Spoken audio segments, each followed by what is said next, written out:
오늘 하나님의 말씀은 베드로전서 2장 9절에서 10절까지 말씀. 9절 10절 말씀. 신약성경 379페이지에 있습니다. 뒷부분에 있습니다. 다 치신 줄 알고 제가 받들어 봉독하겠습니다. 오직 너희는 택하신 족속이요 왕같은 제사장들이요 거룩한 나라의 그의 소유된 백성이니 이는 너희를 어두운 데서 불러내어 그의 기이한 빛에 들어가게 하신 자의 이름 자의 아름다운 덕을 선전하게 하려 하심이라. 전에 너희가 전에는 백성이 아니더니 이제는 하나님의 백성이요 전에는 긍휼을 얻지 못하였더니 이제는 긍휼을 얻은 자니라. 아멘.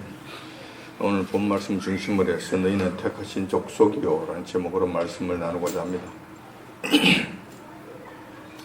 우리의 신앙생활 무엇이라고 할 수 있겠는가? 여러분 한번 생각해 본 적이 있습니까? 이 본질이 무엇인가? 여러 가지로 설명할 수 있지만 베드로 사도의 말씀에 의하면 우리의 신앙생활의 본질은 우리 주님을 향해 걸어가는 방향성이라고 정의하고 있습니다. 이 말씀 베드로전서 3장 21절에 기록되어 있습니다. 바로 뒷면에 보면 기록되어 있죠. 물은 예수 그리스도의 부활하심으로 말미암아 이제 너희를 구원하는 편이 곧 세례라. 육체에 들어온 것을 지하여 버림이 아니요 오직 선한 양심이 하나님을 향해 찾아가는 것이라고 가르쳐주고 있습니다. 이 말씀은 우리 신앙생활을 하는 것이 완전한 것을 의미하지 않는다는 것입니다. 오로지 우리의 선한 양심, 선한 마음이 이 하나님을 향해 달려가는 것이라는 것입니다. 끝까지 달려가는 것이 우리 신앙생활이라는 것이죠. 우리가 이 땅에서 이 하나님을 섬기며 산다는 것은 그러므로 그 하나님을 향해 달려가는 그 방향성을 의미한다는 것입니다. 우리의 마음이 어디를 향하여 하며 그렇게 하기 위해서는 그렇게 되기 위해서는 어떤 목표를 정하고 가야 하는지 이런 일들이 관건이 된다는 것입니다. 목표가 없는데 어떻게 방향성을 정할 수 있겠는가? 안 되는 이야기죠. 만약 잘못된 목표를 세우거나 정하게 되면 우리의 신앙생활은 끝없는 나라고 떨어지게 될 것입니다. 반면에 올바른 목표를 세우면 우리의 신앙생활은 즐거움과 더불어 활기를 띠게 된다는 것입니다. 따라서 오늘은 우리가 신앙생활하는 데 있어서 어떠한 목표를 세우고 달려가야 하는지 그 목표에 관한 말씀을 드리고자 합니다. 그 목표 역시 우리 임의대로 우리 생각에 옳은 대로 정하는 것은 아무런 의미가 없습니다. 그 목표 역시 여호와 하나님의 뜻에 합당한 것이야 하며 그렇게 되어야만 우리에게 유익이 있고 생명력이 있다는 것입니다. 그렇기 때문에 요한께서 저희들에게 무엇이 되기를 원하시는지 무슨 목표를 세우고 그 목표를 향해 달려가기를 원하시는지 이런 전반적인 문제들을 한번 살펴보고자 한다는 것입니다. 오늘 방금 여러분들에게 봉독해 드린 말씀은 요 하나님의 우리를 향하신 뜻이 어떠한 것인지 아주 간략하게 설명해 놓고 있는 내용입니다. 이 말씀은 베드로 사도가 처음으로 말씀한 것은 아닙니다. 구약 출애굽기에서 요한께서 먼저 말씀하신 적이 있는 아주 중요한 내용입니다. 본질적인 문제라는 것이죠. 그 말씀은 구약 출애굽기 19장 5절 6절에 기록되어 있습니다. 구약 출애굽기 19장 5절 6절에 보면 이렇게 기록되어 있습니다. 세계가 다 내게 속하였나니 너희가 내 말을 잘 듣고 내 언약을 지키면 너희는 열국 중에서 내 소유가 되겠고 너희가 내게 대하여 제사장 나라가 되며 거룩한 백성이 되리라. 거룩한 백성이 되리라. 너는 이 말을 이스라엘 자손에게 고할지니라. 이 말씀은 요한께서 그동안 애굽에 종되었던 이스라엘 백성들을 홍해를 가르시는 큰 기적을 통해 구원해 주시고 난 다음 그들에게 완전한 자유를 주셨죠. 자, 완전한 자유를 얻은 상태에서 너희들 결정하라. 자, 이건 우리 신앙생활 하는 데 있어서 이 자유는 그 무엇보다도 중요합니다. 자유가 없으면 신앙생활 자체가 안 돼요. 하나님 섬기는 이 자체가 안 된다고. 하나님과의 관계가 안 된다니. 사탄은 어떻게 하든지 간에 이 자유를 뺏어버리고 종으로 만들려고 하는 거예요. 자, 이러니까 그때는 자유는 필요 없어요. 사탄과의 관계 속에서는 자유는 필요가 없어요. 일방적인 명령과 일방적인 구속과 일방적인 탈취만 있을 따르면, 그렇기 때문에 자유가 필요 없는 거예요. 그런데 요한님께서는 그런 것을 원하지 않아요. 우리와 사랑의 관계를 원하시잖아요. 자유로운 인격적인 관계를 원하시잖아요. 자, 그렇게 되려면 자유가 보장되어야 돼요. 자유 없이는 하나님과의 이건 인격적인 관계 불가능합니다. 자, 그래서 우리 선진국들과 또 기독교 사상을 기본적으로 삼고 있는 나라들에서는 자유를 그렇게 소중하게 여기는 거예요. 자유가 없으면 아무것도 안 되기 때문에 그래요. 그래서 이제 하여튼, 그래서 요한께서는 자유를 주신 다음에 이스라엘 백성들에게 그렇게 말씀하신 거예요. 19장 출애굽기 19장 5절 6절에 있는 말씀. 너희는 열국 중에서 내 소유가 되고 너희가 내 대하여 제사장 나라가 되면 거룩한 백성이 되리라. 내 말을 잘 듣고 언약을 지키면 이렇게. 자, 이 말씀은 한 가지 조건과 세 가지 축복으로 구성되어 있는 거예요. 한 가지 조건은 이것입니다. 내 말을 잘 듣고 내 언약을 지키는 것입니다. 말을 듣는 거나 언약을 지키는 것이나 같은 말씀입니다. 같은 의미예요. 성경에서는 항상 듣는다는 것과 행하는 것이 하나가 되어 있어요. 같은 의미로 사용돼요. 그래서 내 말을 잘 듣고 내 언약을 잘 지키라는 거예요. 요거 한 가지 조건이에요. 딱 한 가지. 그러면 온 세상 만물이 다 여호와 하나님께 속하여 있기 때문에 여호와 하나님을 떠나서는 어떠한 축복도 기대할 수 없다는 것을 의미합니다. 세상 만물이 주님께 속했잖아요. 그래서 다시 말해서 하나님의 소유라는 거예요. 그렇기 때문에 하나님께서 하나님과의 관계 속에 있지 않으면 어떤 축복도 기대할 수 없다는 거예요. 하나님과의 관계를 하나님을 따르고 하나님을 섬기며 하나님을 경외한다는 그 말의 의미는 입술로만 나불거리는 것으로 되는 것이 아니죠. 그 말씀에 순종하는 것으로 나타난다는 거예요. 하나님께 속하였다는 증거는 그분의 말씀에 순종하는 것이란 이것 외에는 다른 것은 우리가 증명할 수가 없는 거예요. 그래서 이 순종이라는 조건이 충족되면은 이 세 가지 축복을 내려주시겠다. 이 순종의 조건이 충족되지 않으면은 이 하나님의 축복은 불가능하다. 응감생심이다. 라는 것을 말씀하고 있는 거예요. 우리가 여호와 하나님의 말씀에 순종하는 조건을 충족하게 되면 세 가지 축복이 하나님의 백성들에게 임하게 됩니다. 이 세 가지 축복의 내용을 보면은 조금 전에 봉독해 드렸던 내용 그대로잖아요. 첫 번째는 열국 중에서 내 소유가 된다는 축복의 말씀입니다. 이게 무슨 축복이냐고. 뭐 거기 그저 그렇고 그런 것이지. 그렇게 여러분들이 그렇게 생각되십니까? 그렇지 않아요. 그렇지 않다니. 이 세상에 수많은 종족과 수많은 나라들이 있습니다. 그런데 유독 이스라엘 백성들만 전능하신 여호와 하나님의 소유가 된다는 선언. 이를 다른 말로 한다면 세상 다른 모든 백성들과 나라들은 사탄 마귀에 속하지만 너희들만은 내 소유라고 하는 영광스러운 자리를 확정시켜 주시는 말씀이라는 것입니다. 더 나아가서 세상 그 어떤 나라들도 너희들을 넘볼 수 없게 해주시는 완전한 하나님의 보호 속에 들어간다는 것을 의미하는 거예요. 여러분, 이 세상에 뭐 200 몇 개, 한 220개 나라가 있답니다. 뭐 작고 큰 나라들이 있대요. 그 중에서 북한 백성이 되면은 자랑스럽습니까?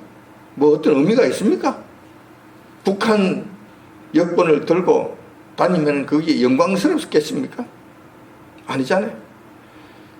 미국 백성이 된다면, 미국 시민권이 된다면 그 영광스러운 거잖아요. 미국 시민권을 얻기 위해, 아니 미국 영주권을 얻기 위해 $5만 쓴답니다. 10만, 그게 더 비싸져서 요즘은 그게 어려워져서 10만 달러가 치솟았다는 거예요. 그 미국 시민이 되기 위해서 10만 달러, 지금 우리나라로 말하면 1억 5천만 원 경비만 그렇게 든다는 거예요. 그래도 그걸 하지 못해서 줄을 서고 있다는 거예요. 왜냐하면 미국 시민이 되었을 때 그 영광스러움이 크기 때문에 그래요. 그 누구든지 그렇게 되려고 그런 거잖아요. 반면에 하나님께 속한 자가 된다는 것은 이거 얼마나 대단한 것이겠는가. 이거는 여러분 우리 그냥 이렇게 저렇게 설명해봐야 다 실감이 되지 않습니다. 이건 실감이 되지 않아요. 영적 세계에 들어가서 영적 세계에서 우리 들어가서 영적 세계에서 일어나는 모든 일들을 우리가 직접 체험하고 경험하고 그게 부딪혔을 때 그때 가서야 이게 얼마나 대단한 것인지 뼈저리게 느끼는 거, 뼈저리게 느끼게 된다는 거. 두 번째 축복은 이것입니다. 너희에 대해 제사장 나라가 된다는 것입니다. 거룩하신 여호와 하나님 앞에서 제사장이 된다는 것은 이건 엄청난 영광입니다. 왜냐하면 제사장만이 거룩하신 여호와 하나님께 나아갈 수 있고 만날 수 있는 특권이 있기 때문에 그래요. 아무나 만날 수 없잖아요. 아무나 여호와님께 나갈 수 없잖아요. 아무나 대통령 만날 수 없잖아요. 문 두드린다고 대통령 만날 수 있습니까? 안 되잖아요. 비서실장만이 아무 데도 문 두드려 들어갈 수 있잖아요. 이 영광을 주신다. 이 영광을. 엄청난 특권이. 이것도 영적 세계에서 들어가서 봤을 때는 이런 말할 수 없는 큰 특권이고 영광이에요. 또 세 번째 축복은 거룩한 백성이 된다는 축복의 말씀입니다. 이 세상은 거룩성을 잃어버렸기 때문에 타락하게 되었고 그 타락함으로 인해 여호와 하나님의 진노의 대상이 되고 심판이 되따르게 되었다는 거예요. 자, 그런데 이 거룩한 백성이 된다는 것이 이게 대단한 것인가? 그 돈이 나와 떡이 나와. 그렇지 않아요. 그렇지 않다는 거예요. 거룩하게 된다는 것은 여호와 하나님의 심판과 관련해서 이건 너무나 중요한 사실입니다. 거룩하게 되면은 일정 부분 죄 문제가 해결됐다는 것이고, 죄 문제가 해결됐다는 것은 하나님의 심판할 때에 심판의 대상이 되지 않는다는 거예요. 심판의 대상이 되지 않을 뿐만 아니라 천국의 소망이 그대로 이어지게 된다는 거예요. 다시 말해 영원한 세계가 그에게 보장이 된다는 거예요. 심판 때에 심판이 면제되고 영원한 생명, 영원한 나라가 약속되어진다는 것을 의미하는 거예요. 그래서 이게 큰 축복이라는 거예요. 하나님께서 그렇게 말씀하시는 앞으로 이것을 추구해라. 내 말에 순종하면 이 세 가지 축복이 주어질 것이기 때문에 이 세 가지 축복을 받기 위해서 달려가거라. 이 세 가지 축복을 향해 추구하거라. 나의 소유물이 되게 내 백성이 되도록 그 목표를 향해 달려가고, 내게 대해 제사장 나라가 되기 위해서 그 목표를 향해 달려가고, 거룩한 백성이 되기 위하여 그 목표를 정해놓고 달려가거라. 이것이 내가 너희들 향한 나의 뜻이다. 내가 너희들에게 원하는 바이다. 이렇게 살아가거라. 지금부터 이걸 목표로 해서 살아가거라라고 말씀하신 거예요. 이런 말씀을 여호와께서 출애굽한 이스라엘 백성들에게 친히 말씀해 주셨다는 사실입니다. 이 약속의 말씀을 출애굽한 이스라엘 백성들에게 하신 것은 여호와께서 당신의 백성들이 이렇게 되기를 원하신다는 것을 의미합니다. 출애굽한 이스라엘 백성들에게 삶의 목표를 이렇게 세우고 살아가기를 원하신다는 것을 강조하는 말씀이라는 것입니다. 자유를 주신 다음에 이 자유를 가지고 사탄을 쫓아가지 말고, 더러운 것을 쫓지 말고, 타락한 것을 쫓지 말고 이것을 쫓도록 해라 라고 하나님께서 강조하신 말씀이라는 것입니다. 지금까지는 애국에서 종살이 하느라 아무 생각 없이 살았을지는 모르지만 지금부터는 아니다. 지금부터는 아니다. 우리가 세상에 속해 살 때는 모르고 이것도 모르고 저것도 모르고 아무렇게나 막 살았지만 예수 그리스도의 품 안에 들어오고 이제 신앙이라는 생활을 하게 된다면 지금부터는 아니라는 거야. 지금부터는, 그때부터는 아니라는 거야. 만군의 여호와 하나님의 소유된 백성답게 살아야 하고 제사장 나라가 되어야 하며 거룩한 백성으로서 살아가야 한다는 것입니다. 이런 목표를 하나님께서 친히 세워주시고 그렇게 살아야 한다고 하나님께서 요구 강조하셨다는 것입니다. 따라서 이스라엘 백성들은 그때부터 시작해서 여호와께서 친히 세우신 그 목표를 향해 달려가면 된다는 것입니다. 그 명령에 순종하면서 살아가면 된다는 것입니다. 그렇게 되면 순조롭게 만사가 형통하게 된다는 것입니다. 이런 원칙은 출애굽 당시에만 해당되는 것이 아닙니다. 지금도 해당되고 여전히 유효하다는 것입니다. 그렇기 때문에 지금도 이스라엘 나라와 이스라엘 백성들은 그 약속의 말씀을 기억하고 그 명령에 따라 살아가는 것이 무엇보다도 중요하고 마땅한 일이라는 것입니다. 그러나 지금 이스라엘이라는 나라를 살펴보면은 그렇지 않은 것을, 그렇지 않다는 데에 대해서 심히 안타까움을 금할 수 없다는 거예요.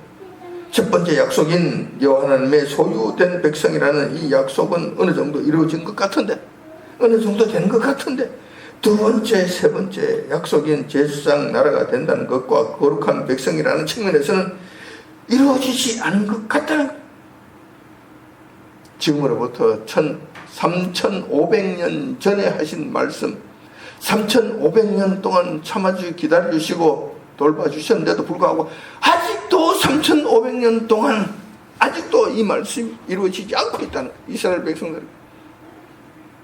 안타까운 일이 아닐 수 없다는 거예요.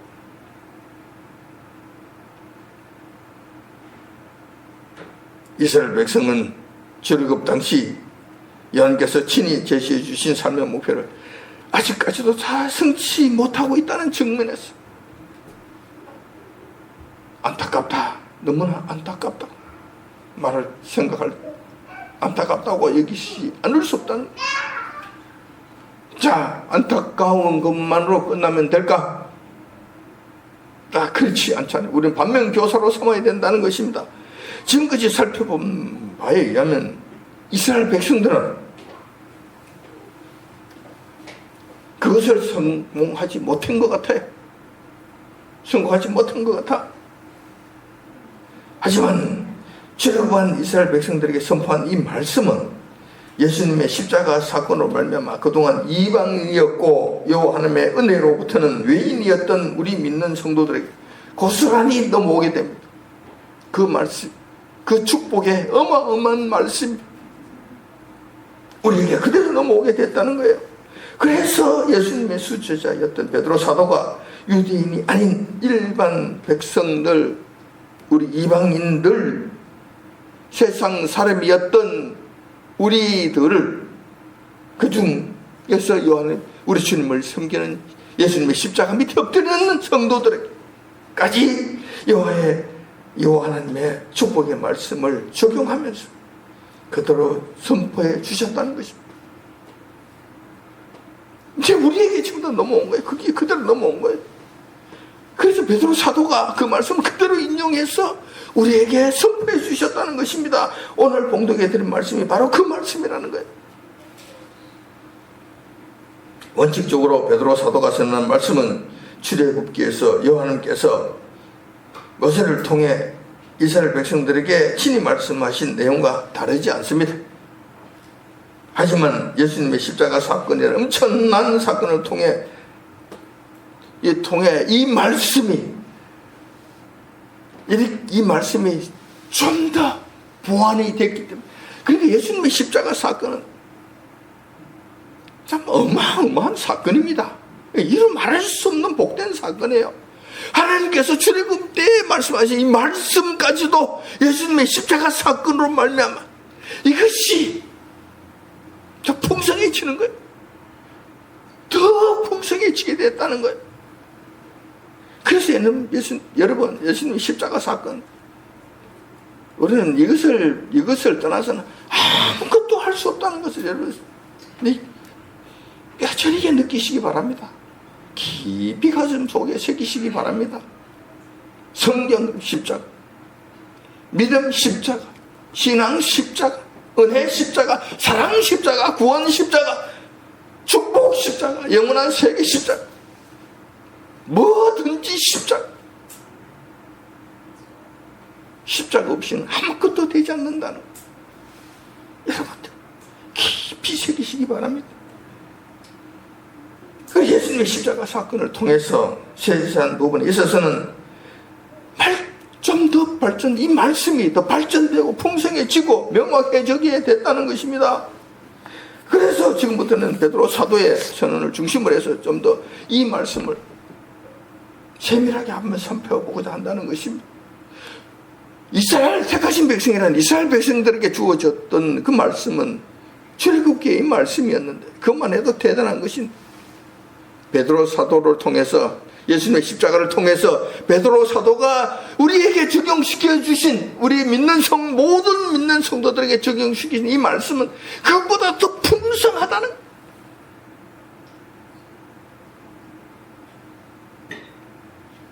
베드로 사도의 말씀은 출애굽기 때와 비교하면 순서가 바뀌었습니다. 조금 바뀌었어요.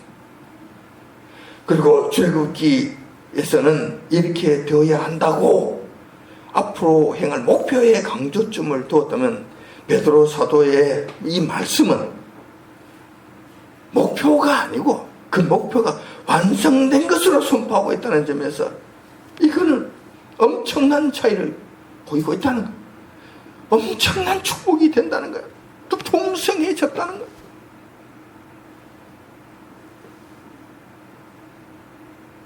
그렇다면 지금부터는 베드로 사도에게 사도께서 말씀하신 내용을 중심으로 해서 좀 더 구체적으로 살펴보고자 합니다. 이 말씀이 출애굽기에서 요한께서 말씀하신 것보다 중요한 것은, 출애굽기의 말씀은 그 당시 이스라엘 백성들만을 위한 말씀이셨다면 베드로 사도의 말씀은 예수님을 믿는 세상 모든 사람들에게 해당되는 말씀이라는 측면에서 우리에게 바로 빠르게 그대로 적용되는 말씀이라고 해야 한다는 것입니다. 자, 첫 번째, 너희는 택하신 족속이라는 선언을, 여러분들이 이 출애굽기하고 베드로 사도 위에 말씀하고 여러분 좀 더 세밀하게 여러분 비교를 해보셨는지는 모르겠습니다만, 자, 출애굽기에서는 내 말을 듣고 내 언약을 지키면 조건이 붙습니다. 그런데 여기는 조건이 없어요. 조건이 없어. 조건이 없는 것이 아니라 조건이야. 충족이 된 거예요. 어떻게? 예수 그리스도의 십자가로 말미암아 이 조건이 충족이 되어버린 거예요. 우리에게는 아마 벌써 이 조건이 충족이 되어버린 거예요. 그래서 이거는 목표가 완성된 것으로 한번 선포를 하시는 거예요. 택하신 족속이라고. 택하신 족속이 되어야 한다가 아니고 택하신 족속이라고 한번 선언해 주고 계신다는 거예요. 이 말씀은 당연히 예수님을 구주로 믿고 따르는 성도들에게 해당되는 말씀입니다. 이 말씀은 요한께서 친히 그분의 친분이 친히 이런 자들은 내 백성이고 내게 속한 백성이라고, 그리고 내가 친히 택한 백성이라고 선포해 주신 것이라는 것, 확정된 사실이라는 것입니다. 이 말씀은 우리가 생각하는 것 이상으로 굉장한 의미를 내포하고 있습니다. 물론 구약 때 그 말씀의 의미하고 다르지 않아요. 그 축복의 내용은 다르지 않아요. 이 세상에는 수많은 사람들이 있습니다.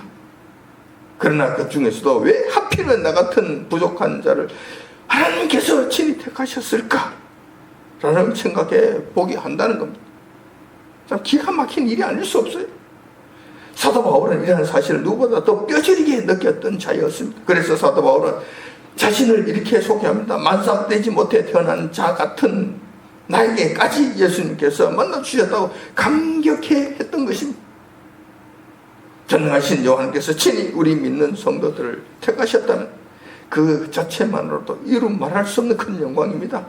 하늘에 있는 천사들까지도 부러워하는 영광이라는 것입니다. 그런데 그 놀라운 사실은 여호와께서 친히 선택하셨다면 반드시 그 목적이 있으시다는 사실입니다. 왜 선택하셨을까? 왜 선택하셨을까? 선택하신 목적이 있다는 것입니다. 그 놀라운 목적은 두 번째 말씀에 나타나고 있다는 거예요. 두 번째 사도 바울이 말씀하신 내용이잖아요. 왕같은 제사장이라는 선언이 바로 그것이라는 거예요. 왕같은 제사장이 되어야 된다가 아니고 왕같은 제사장이 되었다는 이 목표를 완성하시기 위해서 하나님께서 선택하시고 이 목표를 이루어 주셨다는 거예요. 여호와께서는 우리 믿는 성도들을 택하신 것은 왕같은 제사장이 되도록 하시려는 크나큰 목적이 있으셨다는 것입니다. 구약의 레위서에 보면은 여호와를 섬기는 제사장의 직분은 그 자체만으로도 엄청난 특권을 가지고 있는 것을 보게 됩니다. 우선 여호와님 앞에 설 수 있는 자격이 주어지고, 또한 죄악된 백성들과 죄를 지은 백성들과 여호와 하나님, 거룩하신 여호와님과의 사이에서 중재 역할을 한다는 측면에서 대단히 영광스러운 직책이라고 하지 않을 수 없다는 것입니다. 사실상 일반 백성들은 여호와님께 나갈 수 있는 길이 없습니다. 여호와님께서 막아놓으셨기 때문에 그렇습니다. 오로지 하나님께서 택하셔서 세워주신 제사장들을 통해서만 일반 백성들을 만나주시겠다고 원칙을 세워놓으셨다는 것입니다. 그래서 제사장의 직분은 대단히 영광스러운 막강한 직분이라는 것입니다. 이러한 원리는 신약에 들어와서도 그대로 유효합니다. 다만 구약 시대 때는 제사장이 유대인 중에서도 레위 자손 아론의 후손이어야만 되지만, 신약에 들어와서는 우리 믿는 성도들이라면, 예수님께 속한 자들이라면, 예수님의 십자가를 통과한 자들이라면 누구에게나 주어지는 엄청난 축복이라는 것입니다. 따라서 우리 믿는 성도들은 아직도 죄 가운데 살아가고 있는 세상 사람들에게 있어서 제사장 역할을 수행해야 한다는 것입니다. 우리가 제사장이고 수많은 이 땅의 백성들이 그 하나님께로 인도해야 되고 하나님과 중개 역할을 해야 되는 제사장이 되어야 한다는 것입니다. 이 말은 다른 측면에서 설명하자면, 세상 사람들이 뒤늦게 여호와 하나님의 절대적인 권세를 깨닫고 그때 가서 여호와님께 은혜를 구하려고, 여호와님께 나아가려고, 여호와님을 만나려고 한다면 반드시 제사장으로 임명받은 우리 믿는 성도들을 통해야만 된다는.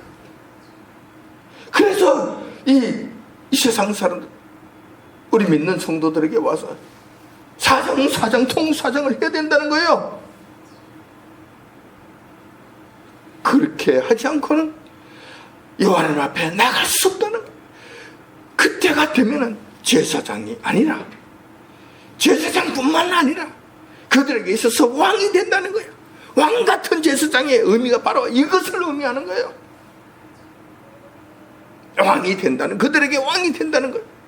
이거 해야 돼, 저거 해야 돼, 너 죄 문제를 해결해야 돼, 너 나쁜 짓을 했지, 저더러 맞아야 돼, 너 남에게 훔쳤지, 그걸 갚아야 돼, 명령하고 그걸 다스리게 된다는 거예요. 그런 다음에 내가 우리 주님께로 인도해 주지, 만나게 해주지, 그들을 다스린 자가 되고 그들에게 절대적인 권한을 갖게 돼, 절대자가 된다는 거예요.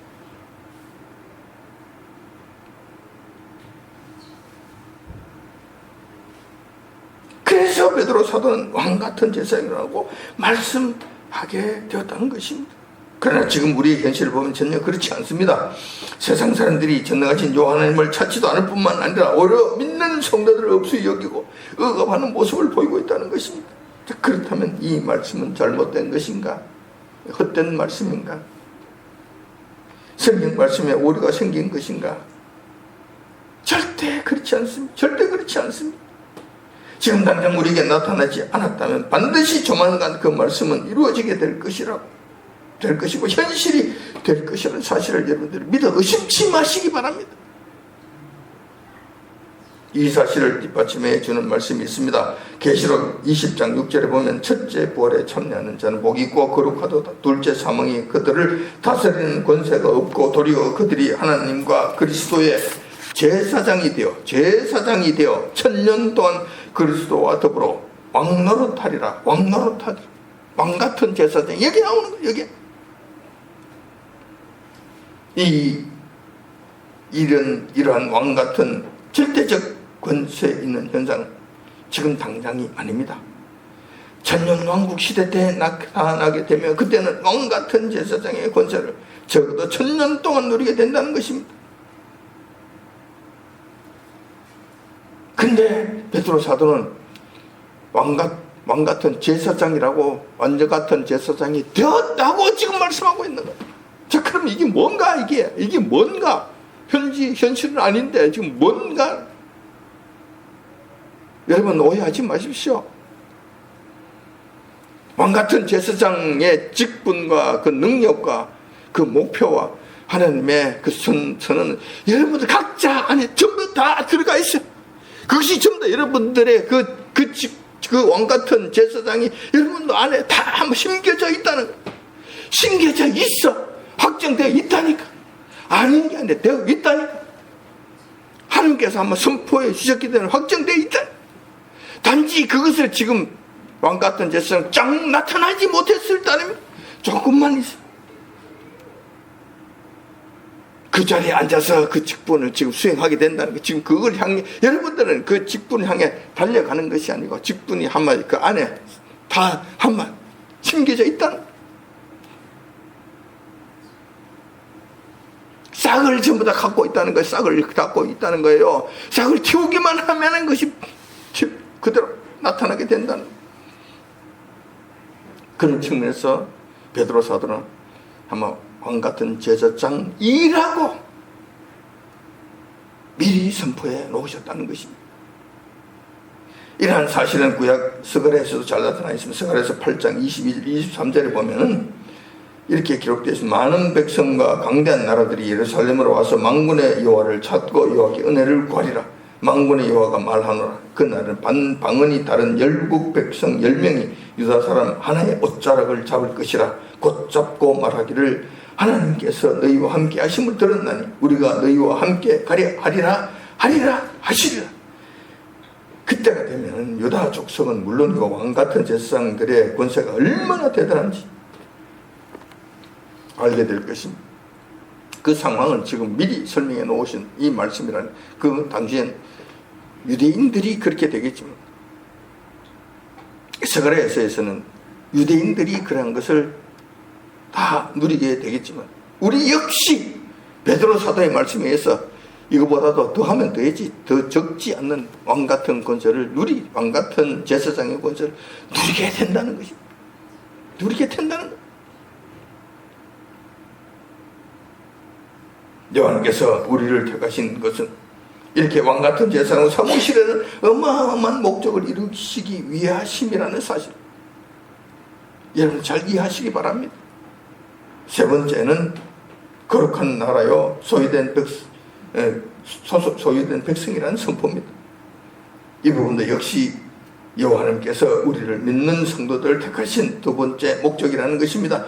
첫 번째는 앞서서 말씀드렸던 왕같은 제사장으로 삼기 위하심이라면 이번에는 거룩한 나라와 소유된 백성으로 삼기 위하심이라는 것입니다.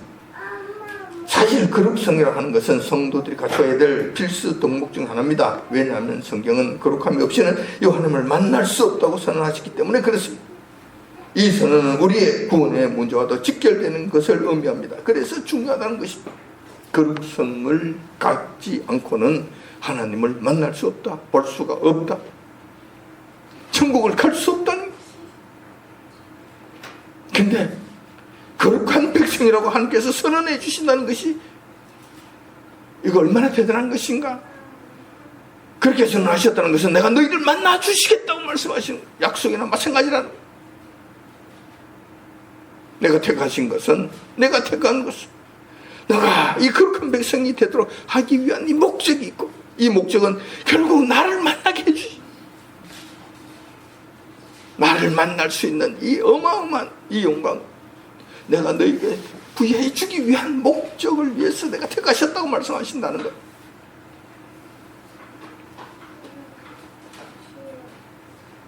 이어서 소유된 백성이라고 선언한 것은 망군의 요한께서 우리 믿는 성도들에 대하여 이는 내 것이요 내 소유된 자들이라고 공식 선포함으로 더 이상 사탄, 마귀, 흑암의 세력들이 범접하지 못하게 하는 그런 능력이 있다는 것입니다. 감히 하나님의 소유물에 손을 댈 수 있겠는가? 불가능한 이야기. 조직폭력배에도 자기 마누라는 있어요. 조직폭력배, 그래서 마피아 도목에도 자기 마누라는 있단 말이에요. 자기 마누라 감히 누군가 손을 댄다, 집적거린다, 어떻게 될 것 같아요? 바로 그 다음날 죽으면, 그 다음날 죽여버려. 감히 마피아 도목에 마누라라고 한다면 그 누구도 손을 못 대는, 흑암의 세계에 있어. 그래요. 하물며 하나님의 소유된 하나님의 소유물이라고 한다면 누가 그 손을 댈 수 있겠어요? 그 어떤 것도 소유할 수 없다, 손을 댈 수 없다, 범접할 수 없다. 완전한 보호 속, 하나님의 보호 속에 살아가야 된다는 것을 의미하는 거예요. 하나님의 백성, 하나님의 소유된 자들, 흑암의 세력들에 의하여 결함당한 일 있어서는 안 됩니다. 이거는 우리의 자존심의 문제, 자존심의 문제. 흑암의 세력들이 범접하는 것, 귀신들이 나타나서 나를 괴롭히는 이런 건 있어서 안 된다. 우리 자존심의 문제이기 때문에 안 되는 거예요. 제가 강도사 시절에 귀신 쫓는 현장에 한번 간 적이 있어요. 교회에서 사모님이 귀신이 들려서 귀신을 쫓기 위해서 온 거예요. 그래서 같이 앉아서 이제 차 한잔하고 그다음에 이제 귀신 쫓는 기도를 하러 이제 교회 안으로 들어가게 될 건데, 그때 마침 그 귀신들이 사모하고 저하고 둘만 앉아서 마주보고 이제 앉는 소파에 앉아서 잠시 같이 있는 이 시간이 있었어요. 어쩌다 눈이 마주쳤는데 그 사모의 눈이 나를 다 이렇게 쳐다보는 거예요. 쳐다보면서 이렇게 말하는 것 같아요. 느낌이 확 오는 거예요. 너 여기 왜 왔어? 넌 귀신 쫓으려고 왔어? 너 기도해서 나를 귀신 쫓으려고?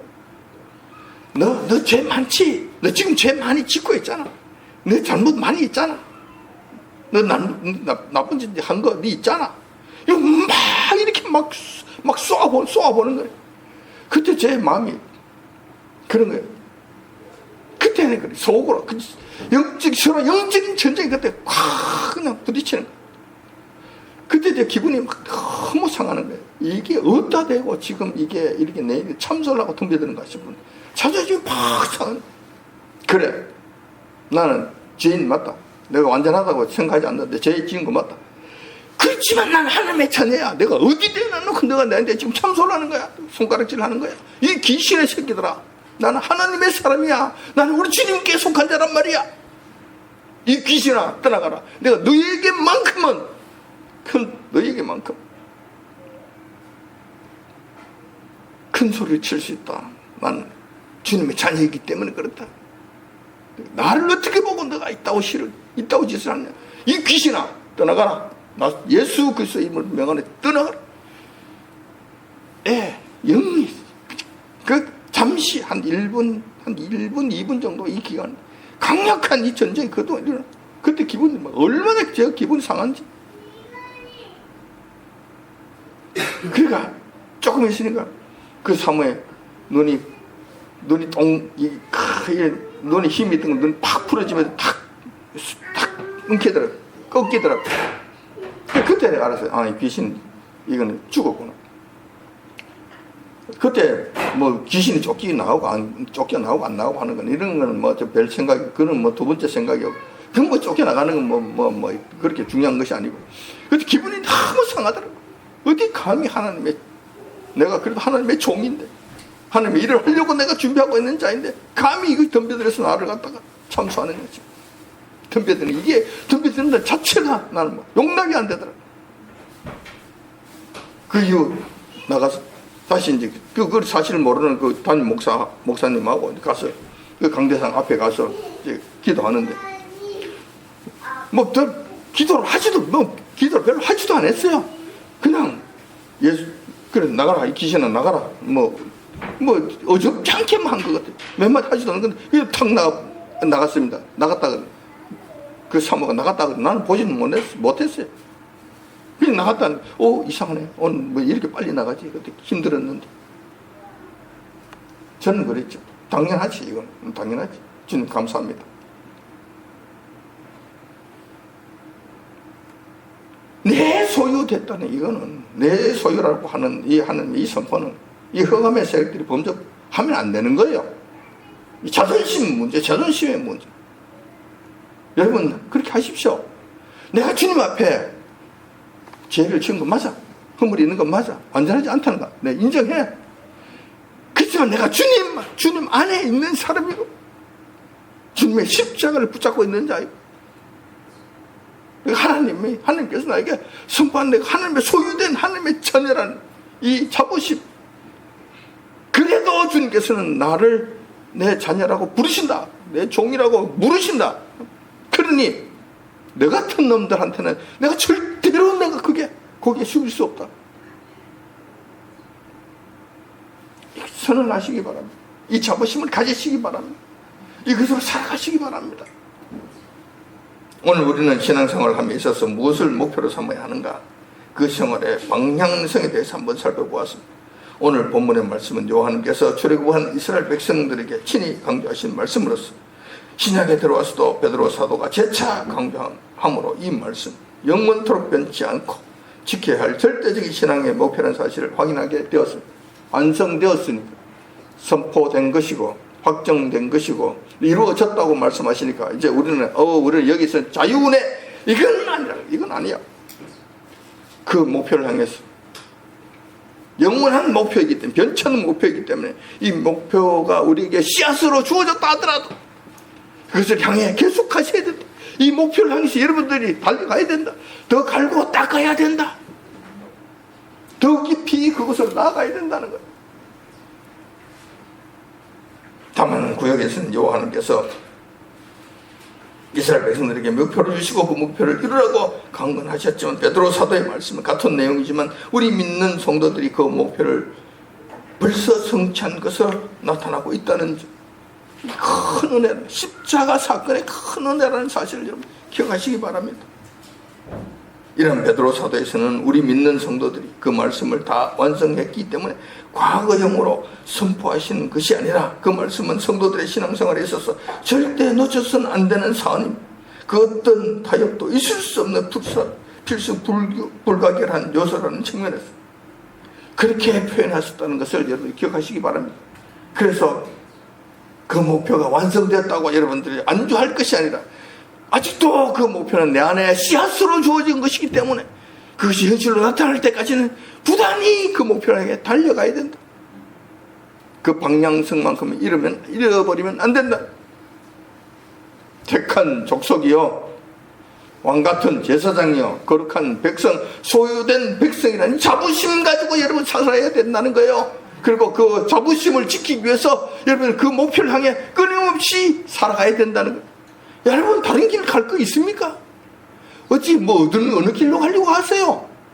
이 길 외에 다른 것 뭐 있습니까? 그 길 가십시오. 그 길 외에 다른 길이 없다는 거예요.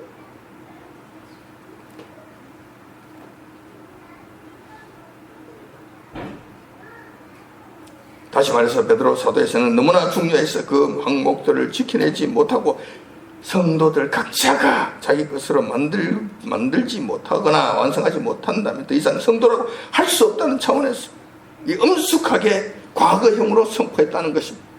이것이 이루어지지 않는다면 성도라고 이야기할 수 없다는 것이죠. 그런 측면에서 과거형으로 말씀하셨다는 것도 여러분들이 기억하시기 바랍니다. 이러한 선언은 베드로 사도의 선언은 신앙을 지키기 위해 불안해한 불안해하고 힘들어하는 우리 믿는 성도들에게 위로가 되는 말씀이기도 하다는 거예요. 왜 과거형으로 완성되었다고 이루어졌다고 말씀하시는가? 이것은 우리가 신앙을 지키기 위해서 힘들어하는 하나님의 자녀들, 또 불안해하는 하나님의 자녀, 혹시 내가 잘못되면 어떨까? 내가 주님으로부터 버림받으면 어떨까? 지옥 가면 어떨까? 하는 이런 불안해하는, 이게 위로가 되는 말씀이기도 하다는 것입니다. 왜냐하면 주님께서 우리들의 연약한 믿음을 보시고 부족한 부분들을 다 아시면서도 다 이루었다고 선언해 주셨다는 점에서 그러하다는 것입니다. 주님께서 선언하셨기 때문에 누가 감히 참소하겠는가? 그러므로 더 이상 불안해할 필요가 없고 안심해도 된다는 것입니다.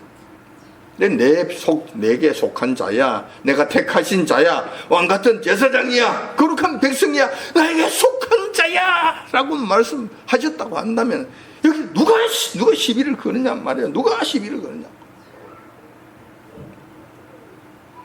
여러분들이 다 그러하다는 거예요. 그러면 여러분 안심하시라. 그 부분에 있어서는 안심하시라. 그렇다고 해서 게으르지 마시라. 나태하지는 마시라. 기고만장하지는 마시라. 다른 길로 눈을 돌리지는 마시라. 그 길을 향해서 계속 뚜벅뚜벅 걸어가야 되되 불안해하지는 마시라.